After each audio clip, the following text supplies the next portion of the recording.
Bienvenidos oyentes, volvemos aquí con todos ustedes a este Identidades de Uruguay, ya saben, un programa que cada 2 semanas llega a Radio Sefarad, a esta casa donde albergamos este espacio que ya lleva años con nosotros, como la colaboración de Rodrigo Barser, que también forma parte del equipo editorial de Mensuario Identidad. ¿Qué tal, Rodrigo? Hola, Ale, ¿cómo estás? Es un gusto nuevamente compartir el espacio de la columna de Identidad. Bueno, y una columna, Rodrigo, gracias de nuevo por atender nuestra llamada, dedicada a la inmigración judía y en concreto a conocer esas migraciones que desde Centro Europa y otros puntos del globo llegaban a Estados Unidos y bueno, diferentes flujos. Es una historia larga, así que te dejamos tiempo para que los oyentes puedan escucharte. Sí, efectivamente, la historia de la inmigración judía a los Estados Unidos se podría decir que es larga y apasionante, porque se remonta incluso a la época colonial e incluso anterior a la colonización británica de América del Norte. Yo estaba repasando apuntes que tengo sobre este tema de años anteriores, y para hablar de la presencia o de los comienzos de la presencia judía en América del Norte, tenemos que remontarnos a la colonización holandesa de América del Norte, es decir, antes de que los ingleses llegaran al continente americano.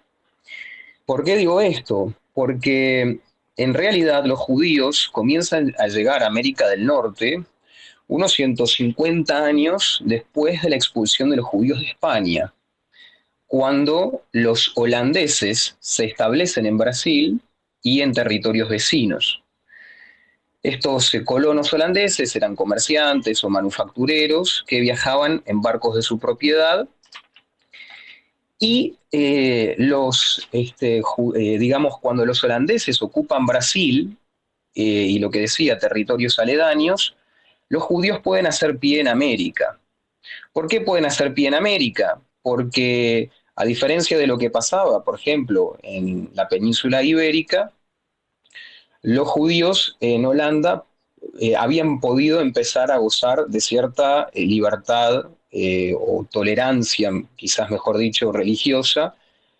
Tal es el caso excepcional de Baruch Spinoza, que como judío holandés va a poder desarrollar todo un pensamiento y una filosofía que se va a destacar justamente y que va a ser posible gracias a esa tolerancia religiosa que va a conceder el gobierno holandés. Por esa razón, los judíos que llegan a Brasil, de alguna manera amparados por esa libertad o esa tolerancia religiosa, van a poder permanecer ahí, pero por poco tiempo, porque, la dominación holandesa en América del Sur va a durar poco y por tanto también la estadía de los judíos, que inmediatamente se convierten en fugitivos ya a mediados del siglo XVII. Por esa razón, en realidad era un puñado de judíos que de ascendencia sefaradí, exactamente eran 23 judíos sefaradíes que van a llegar a la colonia holandesa de Nueva Ámsterdam en América del Norte en septiembre de 1654, que llegaban desde Brasil. Y es de aquí que cuando llegan estos primeros colonos sefaradíes a América del Norte, en ese momento regía un gobernador llamado Peter Stuyvesant, quien fue el último gobernador de Nueva Holanda entre 1647 y 1664, y me gustaría citarte lo que le dice a la Compañía Holandesa de las Antillas, claro, porque no le caía nada bien a este gobernador que llegaran judíos a América del Norte, y dice lo siguiente: los judíos que han llegado quieren casi todos ellos quedarse aquí, pero como sabemos que con su habitual usura y engañoso comercio con los cristianos les eran muy poco gratos a los magistrados inferiores, como también al pueblo que siente mucho afecto por vosotros, como además el diaconato teme que, dada su actual indigencia, pueden llegar a ser una carga en el invierno que se avecina, hemos considerado, en beneficio de esta población débil y que empieza a desarrollarse, y del país en general, que era útil pedirles en forma amistosa que se marcharan, orando también muy seriamente en ese sentido, tanto por nosotros como por la comunidad general de vuestros cultos, para que a esa engañadora raza de tan aborrecibles enemigos y blasfemos del nombre de Jesús no se les permita seguir contagiando y perturbando la paz de esta nueva colonia. Ahí llegaron los primeros judíos, que luego se va a convertir ni más ni menos que el epicentro, se podría decir, del judaísmo mundial, que va a ser Nueva York, ¿no? Cuando lleguen los ingleses.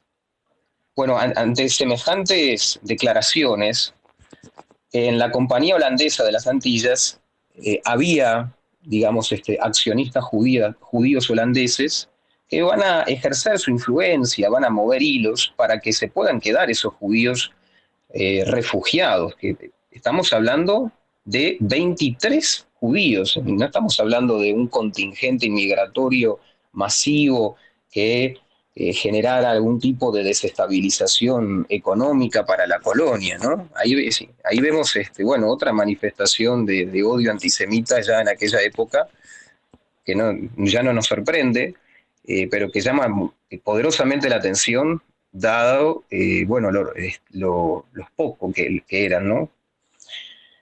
Bueno, finalmente, para cerrar este primer capítulo, a estos judíos sefaradíes se les permite quedarse con la condición de, y cito lo que dice Peter Stuyvesant, este gobernador, que los pobres que hay entre ellos no se conviertan en una carga para la compañía o la población, sino que sean mantenidos por los demás.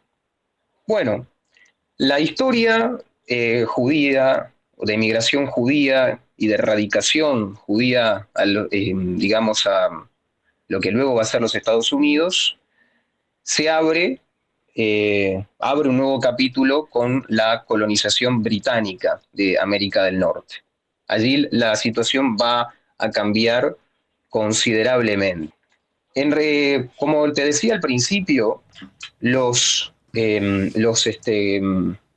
judíos que van llegando en la época colonial a América del Norte, podríamos decir a las colonias inglesas de América del Norte, se van encontrando con situaciones sociales y religiosas y políticas diferentes en cada uno de los estados de la Unión, porque como sabemos, Estados Unidos siempre fue una conformación sociopolítica muy heterogénea.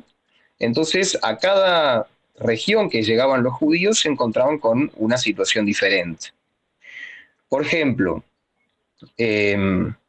los puritanos, ¿no? Recordemos que una, o quizás la principal causa de colonización británica en la costa este de los Estados Unidos se debió justamente a una causa religiosa, ¿no? A un conflicto que se dio en Inglaterra entre distintas denominaciones protestantes que llevó a muchos ingleses a exiliarse y buscar otro lugar donde poder profesar libremente su religión. Y por ejemplo, los puritanos que se encontraban en América del Norte, digo América del Norte porque todavía no era Estados Unidos, no estaba ¿verdad? definido, ¿no? Como tal.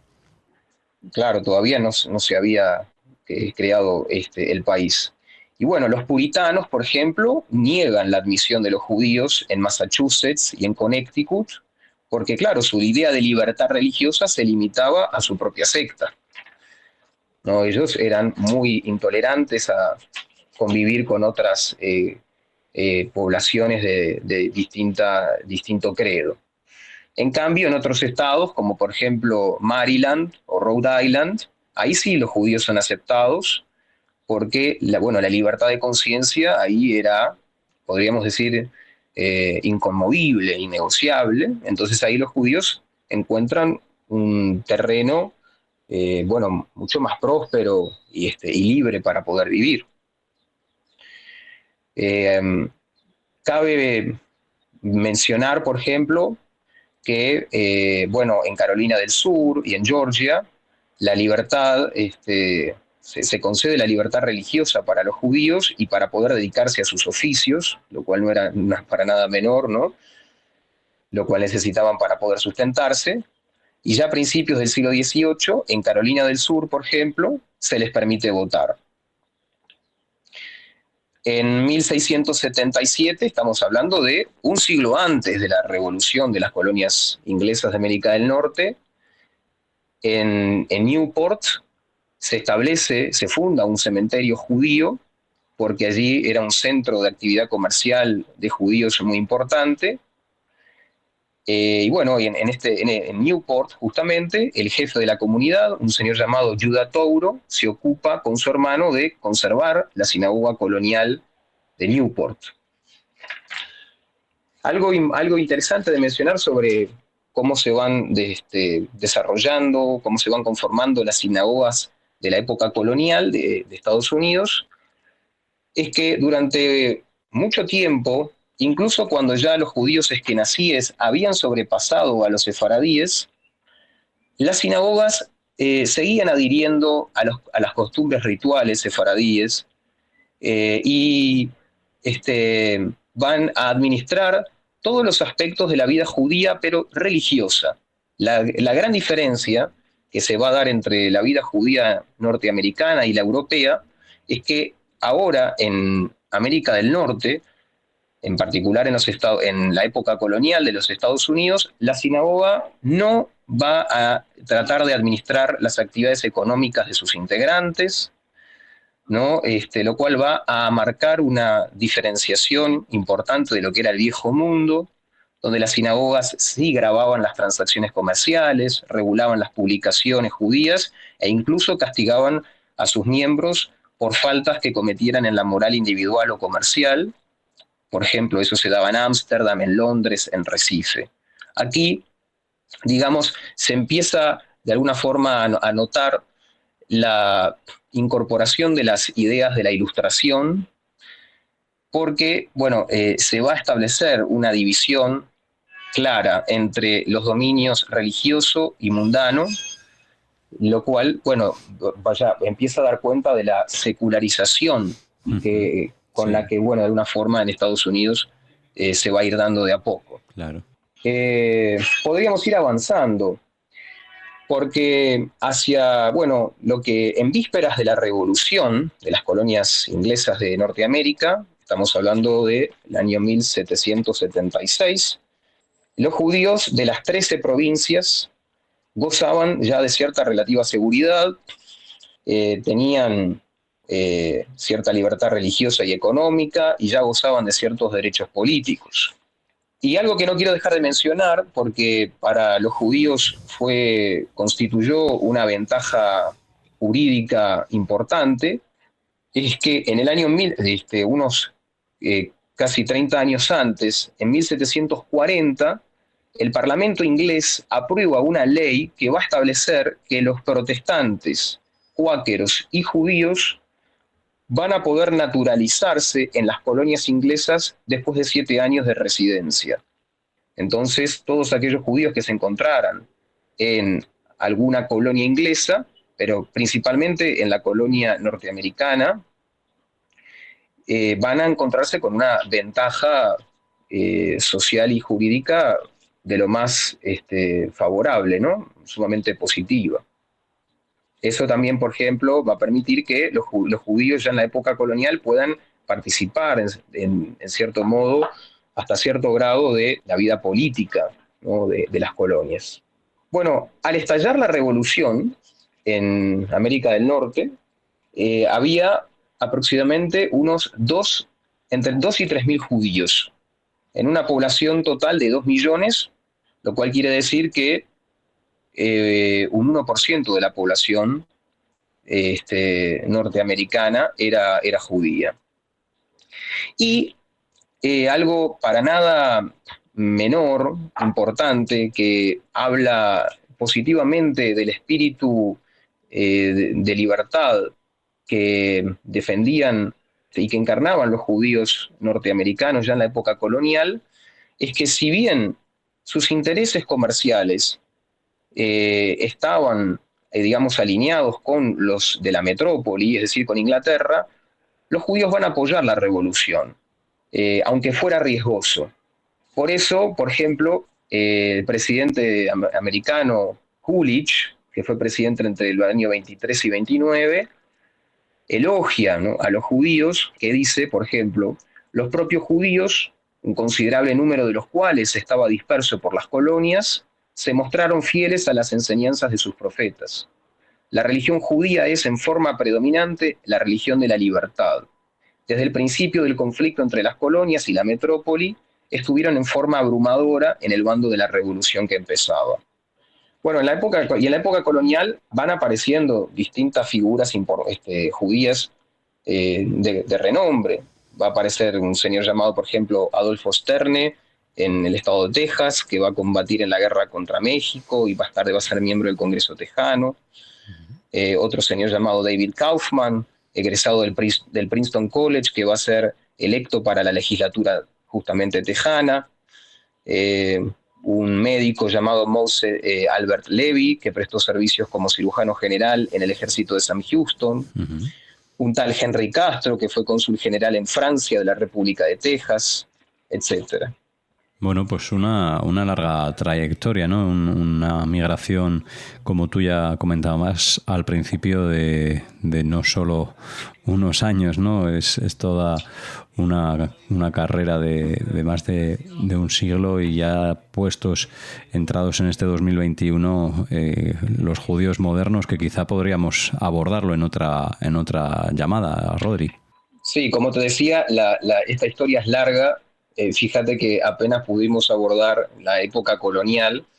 Supongo que ahora ya no nos da tiempo para poder abordar las grandes oleadas inmigratorias que fueron principalmente de Alemania y Europa Oriental.